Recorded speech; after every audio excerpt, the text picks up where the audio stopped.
Welcome, wrestling fans, to One Wrestling WWE NXT Review. I am the show, Bill Schuyler. You could hit me up on Twitter at YouGotTheShow. And I want to give a shout out to my stablemates, Andre_Corbeil, Billy Ray Valentine, Big Ray Show, and the Godfather himself, the legend, Bill Apter at Apter One Wrestling. I want to apologize for this episode being behind. I had, if you were following me on Twitter, a little bit of dental oral surgery this week, and I guess if you guys could take seeing Mick Foley's ear and other violence in the ring, you might be able to partake and see that I'm not been lollygagging around or gold bricking.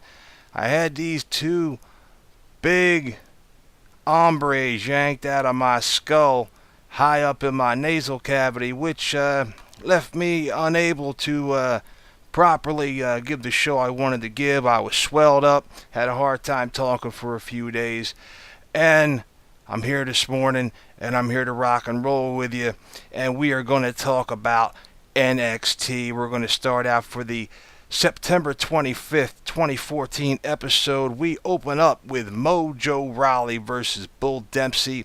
Rawley comes out all fist and fire, only to be utterly destroyed by Bull and finished by his most devastating flying headbutt. A flying headbutt by a 300-pound man is something you gotta see to believe, and Dempsey gets the push and Rawley gets the shovel yet again.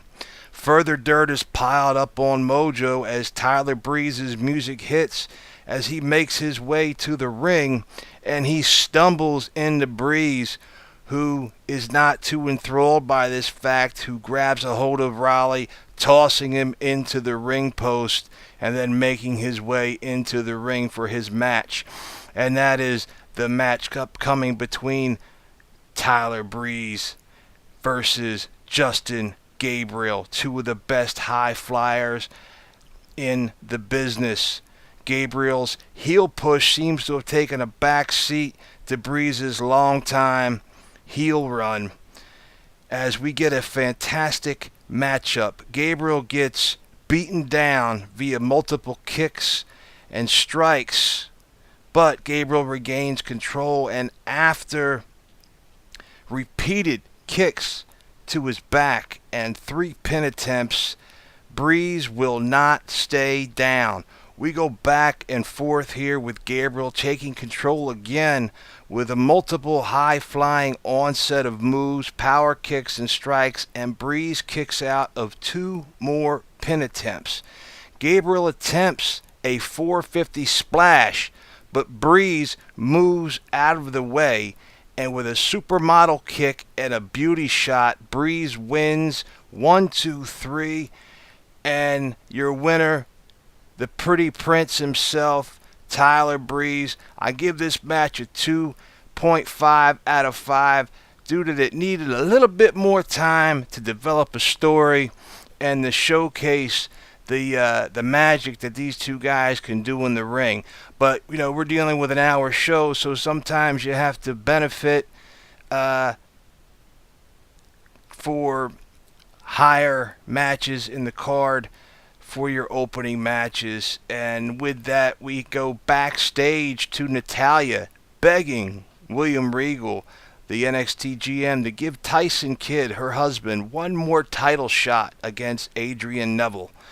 He agrees, but he says if Tyson loses, there will be no more title shots during Neville's reign. The following match, we have Alexa Bliss versus Bayley. Bayley is super crazy over with the NXT universe. They have truly created a solid female face here at NXT. Both start out slow, building it up with a nice catch-as-catch can. Bayley taking control and putting Bliss into the corner. Alexa hit with a beautiful sunset flip and a failed pin attempt, with Bayley kicking out at number 2 with Alexa on fire and the two faces acknowledge each other with a sign of good sportsmanship with a big high five. And Bayley gains control with an armbar, following up with a back suplex for the pin. Bayley wins, 3 out of 5 stars. Alexa Bliss showed quite a lot in this match. Bayley continues to impress me. And we're not done with Bayley quite yet, as she then calls out the NXT Women's Champion, Charlotte Flair, saying that she's been stressed and cannot sleep since losing at TakeOver and for failing the fans and herself and wants a rematch. Charlotte comes out and tells her that you want me to give you another chance for me to beat you.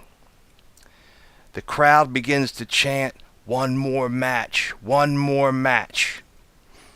Flair tells Bayley she didn't let anybody down and in fact has earned her respect. But know this, next week's match will end the same as it has every other time we've met. See you next week, kid, and gives her a beautiful woo, just in the way of her father, the nature boy, Ric Flair. We then get an Enzo, Carmella, and a Big Cass vignette. Enzo telling Carmella that she cannot just get in the ring, that she's got to train and get in shape before she's able to become a pro wrestler. Carmella leaves and returns in yoga shorts and a sports bra and asks Enzo if she's in shape enough now. Enzo, while he was running on the treadmill, takes one look at her, falls off while running, and launches backwards into the wall. Again, these three are just golden in these vignettes. They truly are over with the fans. And I see down the line, these are going to be big stars for the WWE. Ring work is what they need. They're a little green. They're still early in it. They need a little bit more time. But on the mic, beautiful. Can't say more about Enzo and Big Cass than that. We then have an Enzo Amore match going up against Marcus Lewis of the Legionnaires. Lewis comes down wearing the classic Kurt Angle wig and headgear gimmick, hiding his bald head from being shaved last week. I'll say again, Enzo is a star on the mic, but not so much in the ring. I'm hoping they don't rush him.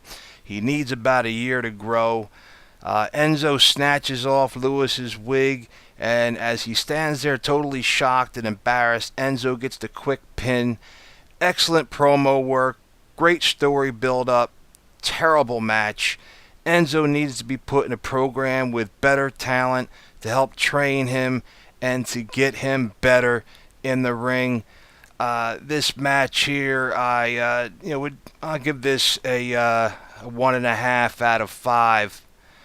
And with this, then we go backstage for yet another vignette, and we get a great old school Tyson Kidd interview, the type from back in the day where he's actually talking to no one in particular, more or less directly to the audience, like there's no cameraman there.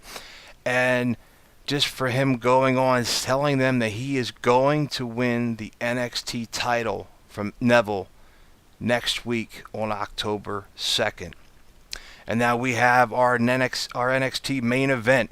The NXT champions, the Lucha Dragons, Kalisto and Sin Cara versus the Ascension, Connor and Vicktor. The once indestructible Ascension come out to zero heat. Creative may have shot themselves in the foot with this and ruined this team by not only dropping the titles, but at the same time being beaten down by the one-man kick style of Hideo Itami, with a team that was indestructible for 344 days. To lose the matches and then to be beaten down by one man has certainly taken a lot of the fire out of this once indestructible team. But I digress. We have Connor and Sakara starting off and hooking it up. Connor goes for a quick pin, but Sakara kicks out, and the crowd is dead as Dillinger. 0 for the former champs or the Dragons. Kalisto and Sakara do work well together and begin taking it to the Ascension. Sakara tries to pin Vicktor, who kicks out, and Kalisto tags in, striking with a moonsault, and we get another kick out as the Dragons are on the main offensive, and the Ascensions just really seem to be phoning it in this week. Kalisto nails the Salinas del Sol for the win, and then this occurred because Hideo Itami had come out, causing a distraction of the Ascension, and this causes the loss for the former tag team champions. Connor goes after Itami, but kick style is on point, and Itami takes it to the Ascension again.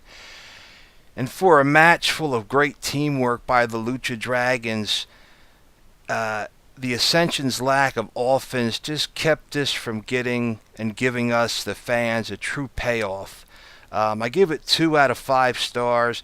I anticipate a feud to grow between Itami and Funaki versus the Ascension, as Funaki and Hideo have been doing a lot of work backstage, off camera, and he's helping him to get himself used to the American style. NXT truly, again, dropped the ball with the Ascension with their loss, and even previously by releasing the original member, now Brahm, on Impact Wrestling, who had a hell of a lot more charisma and more ring skills. And I just do not see the Ascension making it to the main roster like a lot of people thought they would. And if they do, I just do not see them succeeding in being a success on that main roster. We now take it to October 2nd. We open up with the NXT Women's Championship. Bayley versus our champion Charlotte Flair, the best female grappler in the business, in my humble opinion. Charlotte takes the lead in the opening back and forth, and Bayley uses her speed to force Flair to the outside with an arm drag, continuing to work the arm, taking Flair to the ground. Bayley's definitely on the fast track here to becoming the #1 woman's face in NXT, as the crowd and the announcers are solidly behind Bayley. Charlotte eventually takes back control via her skills, her movesets, and pure genetics. Flair hits a top rope elbow, and the Nature Girl unleashes the natural selection for the 1-2-3. Charlotte retains her title. Beautiful build that continues to grow every week. I'm expecting a big payoff at the next Super Show, and I'm giving this match a 3 out of 5. We now have Vicktor of the Ascension versus Hideo Itami. As Hideo makes his way to the ring, the Ascension jumps Itami before he makes it to the ring, working his arm and shoulder. It does not look like we're going to see any kick style tonight, as Itami is taken back by trainers to the rear. We then have another vignette with Enzo, Big Cass, and Carmella. She's being trained by Enzo, and she's not too keen on his strange training tactics, and gives him a beautiful drop kick out of the ring, with Big Cass laughing it up as he's, of course, filming these vignettes constantly, and Enzo winds up embarrassed and outside of the ring. We then have a match upcoming of the Squash Master himself, Baron Corbin, taking it to the young Troy McClain in a 30-second beatdown. The fans are way over with Corbin, but you got to give this strictly a 1 out of 5, as these 30-second squash matches are getting old. I want to see these guys be able to take it to the limit a little bit further. Get some time in the ring, even a 5, 7, 10-minute match with someone to give them some competition. We then had the tag team of the Vaudevillians, Simon Gotch and Aiden English, versus Ty Dillinger and Jason Jordan. The Vaudevillians are without a doubt NXT's most bizarre duo, but a masterful tag team. And Dillinger and Jordan got in some good offense in the beginning, but it ain't easy being green.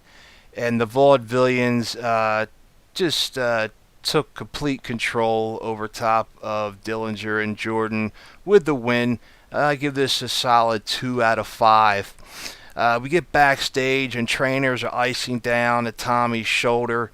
Funaki checks in on him and tells him no worry, that he's got his back. And now we have our NXT Championship. Adrian Neville versus Tyson Kidd, with the added stipulation that if Tyson Kidd does not win the title, he will no longer be able to challenge Neville for the remainder of his championship reign. This match started out slow, but brother, did it go full tilt boogie and wound up telling one great story by the end, but I digress. Titus O'Neil is seated with the fans in the front row. Both men are chopping the living hell out of each other, exchanging strikes and kicks, and Kidd is outside of the ring, and we go to a network commercial. Not keen on these commercials when we're here on NXT, but understand that the network is going to run it like they do, and they got to make sure that they got people realizing they got to pay that $9.99 to get to see all this great wrestling availability here on the network. We return to a near fall with Neville, and he's got Kidd out of it on the top rope. He sets him up for a suplex, but Kidd gets out of it and attempts a sunset flip. Neville flips through it beautifully and strikes Kidd with a hesitation drop kick and a sit-down power bomb, and we get the 1, the 2, and a kick out. Kidd eventually puts the sharpshooter on Neville, who fights his way to the ropes. Kidd attempts a suicide dive, only to be met by a Neville super kick. Titus O'Neil jumps over, pulling down Neville from the ring to the mats and gives him a verbal beatdown. And then Sami Zayn flies in out of nowhere with a Yakuza kick, taking out Titus O'Neil completely. Sami's urging Neville to get up and get back in the ring, and he makes it literally in at 9.9 seconds.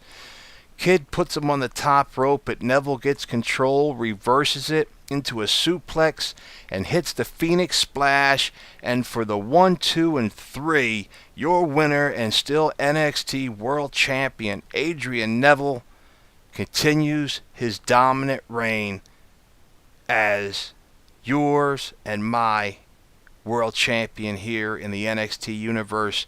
Mojo makes the announce that the stipulation for Tyson Kidd no longer being able to challenge Neville for the remainder of his title reign ends the show. I give this match a 4 out of 5. Amazing energy, high spots, ring psychology, and storytelling continuing between Zayn, O'Neil, Kidd, and Neville as this story continues to grow week in and week out, with the feuds growing into, I'm sure it'll lead us to the next Super Show. These guys are without a doubt outshining and taking and embarrassing the likes of creative for Raw and SmackDown. NXT is the best product in the WWE universe. I always say that, and there's without a doubt none from this guy here. The NXT rules the roost. I have them in Impact Wrestling as my favorites in the business today. Again, we are treated to an excellent edition of NXT. I am the show, Bill Schuyler, and I want to give a shout out to my stablemates once again from the Can-Am Wrestling Show. One Wrestling Raw and Impact reviews. One Wrestling goes old school and WWE Next reviews. We got Andre underscore Corbeil, Big Ray Show, Billy Ray Valentine of the PW Hustle, Podbean, for his podcast, also at iTunes. Join us each and every week as we put it out there on our Twitters. Can-Am on Saturday, Impact Reviews Wednesday night, Raw Reviews Monday night, Old School Thursdays, and Friday night is the NXT review. With that, I am the show. I thank you. I ask you to please retweet, subscribe, get the word out, help a brother out, and get that word on the street about what we're talking about and what we're doing here. This only is going to get bigger with help by you, the fans. You got questions, you got things you want to know, pass it on to me, instant message me, tweet me, and I'll be glad to answer it to you, get right back at you, and follow up what we can here on the show. I'm looking forward to seeing everybody next week. With that, peace, and I'll see you down the road.